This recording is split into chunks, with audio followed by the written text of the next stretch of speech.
L'Union européenne réclame à Kiev davantage d'efforts en matière de lutte contre la corruption. C'est le message porté par la chef de la diplomatie des 28, Federica Mogherini, auprès du président Petro Poroshenko. La mise en place de structures anticorruption est une des conditions posées par l'UE pour une éventuelle introduction d'un régime sans visa. Le président a ainsi indiqué que la position européenne était très claire et permettrait d'ouvrir aux Ukrainiens le droit de circuler sans visa vers l'Union européenne dans la mesure où des réformes seront mises en place dans le pays. Mais la réforme tarde à venir et le président est lui-même accusé par des ONG de bloquer la création d'un parquet anticorruption indépendant. La chef de la diplomatie a, elle, rappelé l'importance de l'Ukraine pour l'Europe. Nous sommes focalisés sur la crise migratoire, mais nous devons garder en haut de notre agenda la situation dans l'est de l'Ukraine, dit-elle, la non-reconnaissance de l'annexion de la Crimée et le processus de réforme en cours en Ukraine.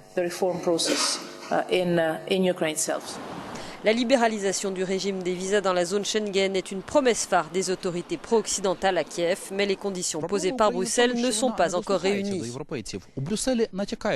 Pour Bruxelles, l'avenir du régime sans visa pour les Ukrainiens dépendra de Kiev, qui doit accélérer la mise en place d'un bureau anti-corruption, nous précise notre correspondant. Ce bureau, dit-il, doit s'ouvrir le 1er décembre prochain. Le Parlement ukrainien a donc seulement 3 semaines pour voter ce projet de loi.